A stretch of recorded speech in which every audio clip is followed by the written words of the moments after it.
Welcome to another episode of the Journeys of Not So Ordinary People podcast for mid-career professionals. I'm one of your co-hosts, Dr. Dave Peltz, and along with me, as always, is my esteemed brother and colleague in education and all that is good and worthy, Dr. Joe Hamlett. Well, thanks for that, Dr. Dave. Most welcome, Dr. Joe. I hope I get a nice introduction like that sometime in the future. Maybe. We'll see. So we'd like to welcome all our viewers and listeners back to another episode of the Journeys of Not So Ordinary People podcast. Um, as I'm not off to a good start today, folks.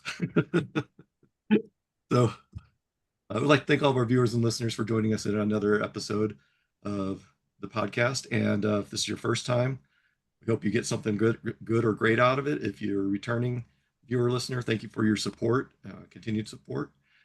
So with that, in our usual fashion, one of us will bring up the topic and then abruptly and rather quickly toss it over to the other person so we can start discussing.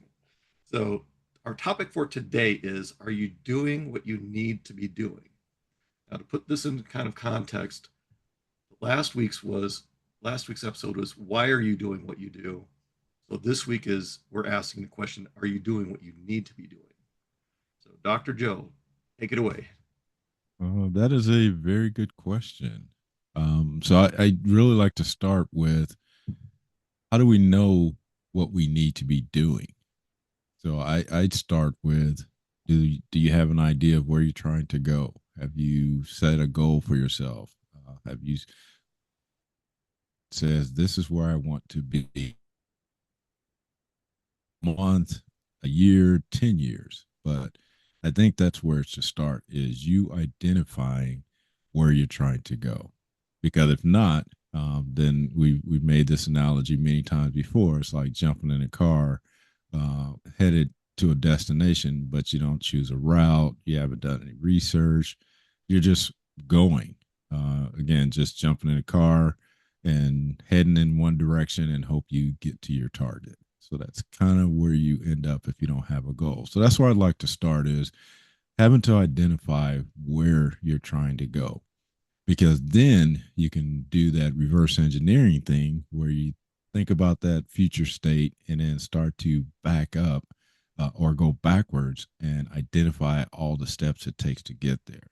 So that's when you can really be in alignment with where you're trying to go. And I'll use an example. So years ago, when I was in the military and I learned about the new requirements for enlisted personnel to go to E8 and E9. And in the previous years, or in the past, you didn't need any type of degree. Well, the new rule was going to be that you needed at least an associate's degree to get promoted to E8 or E9. And so I learned this, earlier than it actually got instituted. So I came back with this knowledge and tried to share that with my peers. And of course, a lot of cases, it went in one ear and out the other. So I left it at that. But what's funny is, many years later, when some of my peers were ready to be promoted or move to that next level, they came back to me and asked me, hey, how do I go forward? How do I finish my degree? How, asking all these questions. And that's what comes to mind is, are you doing what you need to be doing? You knew it was coming, Mhm. but you haven't prepared. You haven't done the things you need to get to that next level. That's no different than, someone working in a job or an industry for a lot of years. They're comfortable, happy with what they're doing, but at the same time, their industry is changing, new advancements, new technologies. Are you keeping up on those things? Because again, I always like to use this analogy again. If you're working the same job you've worked for a lot of years, a lot of you are doing the exact same thing. What happens if you no longer have that job? They have a mass layoff or something to that effect. What's going to separate you from your peers? So again, I kind of shared a couple of different examples of why it's important that you're doing what you need to be doing. So I'll let Dave chime in to see if he has anything to add. Yeah, Joe, thanks. And I've got some similar type stories, um, about are you doing what you need to be doing? And, one of the first things that comes to my mind is when I was doing college enrollment. And I would have potential students come up to me and we'd have these discussions about what do they want to do, what kind of degree they want to get. If they didn't know, then that was fine, but why do you want to go to school? And they would tell me the why. Then they would tell me, oh, but there's this job opening and there's this promotion opportunity, but I don't have a degree, but they wouldn't start college. So if you know these things are coming up, and to Joe's point, if you're not preparing, you're not going to be able to take advantage of those opportunities. And then they would wait 6 or 8 months, and then they'd say, or a year, and be like, "Well, I guess I'm ready now." Well, okay, but you just lost out on that amount of time. Right. That amount of time. You could have been a year further, or 6 months ahead, or in some cases, 3 years ahead, because those people still hadn't started, and you could be 1 week, 1 year away from getting your degree versus starting right now. You know, and you know, it's an important question to ask. Are you doing what you need to be doing? Because so many people are not doing what they need to be doing. And there are a lot of people that are, but there are just as many that are not doing what they need to be doing, either in their career, their professional, or even in their personal lives, and they're trying to figure it out. You already know the answer. You already know what you need to be doing. You're just not doing it. So the follow-up question is, why are you not doing what you need to be doing that you know you need to be doing? Well, that goes back to, and I probably shared this a couple of times on the podcast, but it goes back to, um, when I reconnected with a friend from a lot of years ago, and we had a conversation about me doing videos, and I didn't do it, and it was just procrastination. I knew what I should be doing to help me move forward and what I was trying to accomplish, but I hadn't been doing it, and so it wasn't until he called me out again, with a, just a reminder, hey, I haven't seen a video pop up, I haven't seen you do it, and from that point forward, now you see me on the screen or in front of a video camera, pretty regularly. But it all started with, I knew what I should be doing, I just wasn't doing it because I wanted to go down this path. Didn't know I'd be doing podcasting, but I knew I wanted to be sharing a story in some form or fashion, but I couldn't do that if I wasn't doing the things I should be doing. And one of the things was getting comfortable behind the camera and recording and those types of things, messing up, making mistakes. So that kind of reminds me of that too, because like I say, jokingly, he, gave me a challenge and I accepted, but I didn't do it. So like you said, oftentimes we know we should be doing these things and we're not doing the things we should be doing. Right. So yeah, again, we all fall victim to that. But it really, like Dave said too, if you wait, you continue to wait, you could be that much further ahead if you went ahead and did it, when you should have been doing it. So you just prolong that process. In some cases, you miss out on opportunities, just like Dave said, because the opportunity came and went. Now you're in preparation. Now you're doing what you should be doing, but now you're in preparation for the next one, which is okay. But again, you missed out on that opportunity that you could have been prepared for. Yeah, and I used to put it in terms of money because money is part of everybody's lives, unfortunately. And I would ask people, if you're not studying for this certification, or if you're not studying for this class, or if you're not, you know, getting familiar with the tools in your workplace that you should be getting familiar with, and an opportunity arises, how much potential income have you lost because you weren't prepared?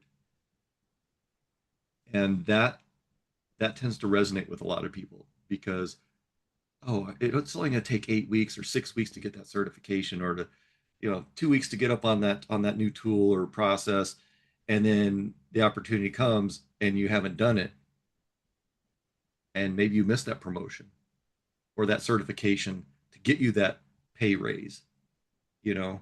or to get you another opportunity inside or outside of your company or in your personal life. I'm not saying you get certifications in your personal life to for your personal relationships. Right. I'm a good husband certification. I'm a great dad certification. But, doing the things that you need to be doing, and when you choose not to, that's your choice. But you're missing out on a lot of opportunity to grow and to build and to to challenge yourself. And I think that's Joe and I both think that's important. We were just right before the podcast. I had a quote sitting on my shelf from Theodore Roosevelt, and it talks about achieving the feeling the process of achieving things and being someone who achieves things. And there's an inherent greatness to that. I'm not saying it makes you better than anyone else, but there's a greatness in it inherent to itself within you as a person because you've achieved something and you feel that greatness. And that's kind of like, for me, achieving was kind of like my drug. Right. It's Yep. like, completing that class, getting that high, getting those Yep. grades. It's like, oh, let me do another one. Let me do another one. Let me take another sociology class. Let me take another statistics class. Oh, I want to take super advanced statistics because everyone loves to do that, right? It's like, but you Okay, get so that. you've gone too far with that Yeah, with yeah. the But statistics class. but but achieving those things that we previously thought were unattainable, or we thought were attainable, or know are attainable, but we're just not doing it. That's what we're talking about. Are you doing what you need to be doing to get to where you want to go? Well, you touched on something, and I'm glad you brought it up. The whole idea of the growth and development, because even if you're not, going toward a specific goal, you're not looking for that next promotion or anything like that. To your point, it gives you that sense of achievement and accomplishment that you've pushed yourself or challenged yourself beyond just the norm. Again, you're even in the role you may be in, it may not require that you get additional certifications or additional skills, but just the whole, inner um, process of growth and development, it is a high. It's like a drug that you want to continue to do more, and I think that's what happened to me. When I went down the path of education and learning, that's what it did. It just opened my mind to, well, if I do this, this is going to feel great. If I continue to do these things, like say, complete classes, complete certifications, complete, uh, all those things start to add up, and it does. It gets to a point where like you want more and more of that. And so, if anything, if you're not again trying to achieve for a certain or specific goal, it still could enhance, who you are, your potential, your capacity, all the things that you may have been stagnant on. Again, you may be working at a job you've been doing for the last 10, 15 years. You can close your eyes and do it. But at the same time, is that feeding your desire or your goal achievement or just your acknowledgement of some form of success?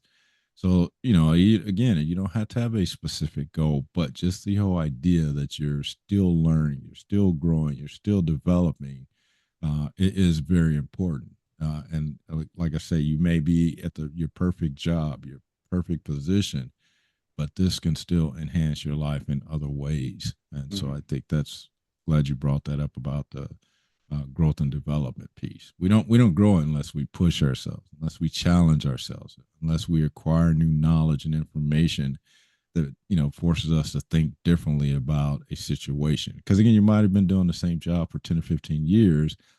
Somebody introduces a different way of doing it or a different way of looking at it. You've learned something. You've grown. So that's the whole key behind, are you doing what you need to be doing? And I want to just address one, a slightly different angle. And we talk about overachieving because certain people like you and I, you know, that's what feeds us is Right, achieving right. things.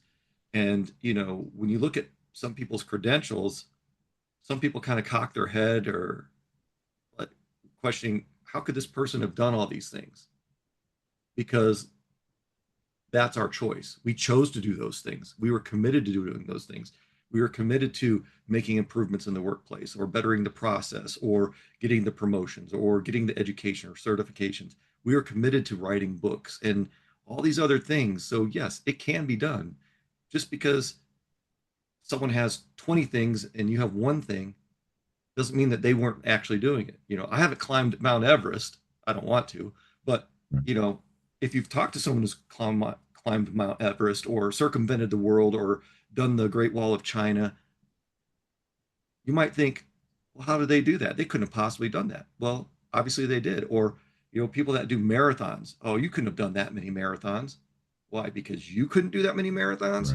Right. Right. So what's the difference if doing athletics or, different like working out, benching, 400 pounds? Oh, you couldn't have done that.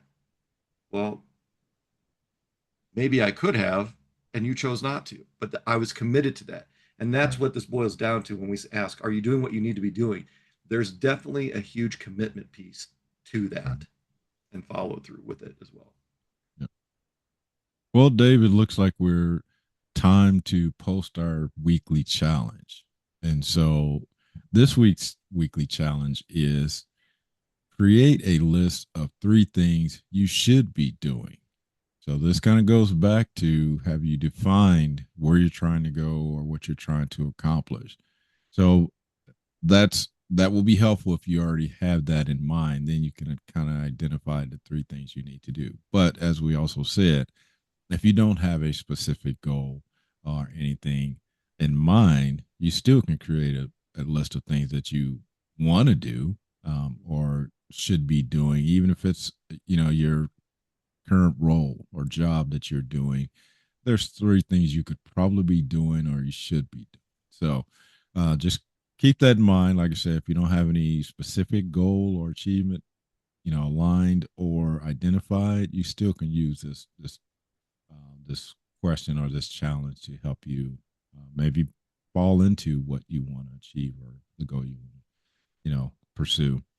Now remember, you have a free download, PDF download, that you can download to put all your weekly challenges on. Also, we have the diagnostics and things that'll help you maybe identify where you want to go. So those tools are all free to you to use, to forward to friends, family. So hopefully you'll take advantage of that. Yeah. And great to have that reminder, Joe. What are your final thoughts for, are you doing what you need to be doing? Again, you, like I say, you may be in a place where you think where you're at the top of your game or the top of the level were pursuing.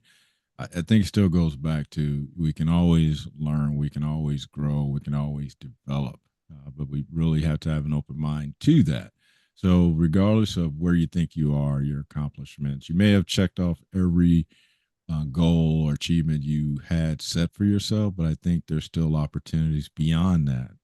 Again, with the challenging yourself or doing something that you may not be familiar with, something else that you can learn, some a different way you can apply things. So I just encourage you again to consider, even if you achieved all your goals, checked off all those boxes, I think there's still things you could be doing or should be doing that will help you just as a person in general.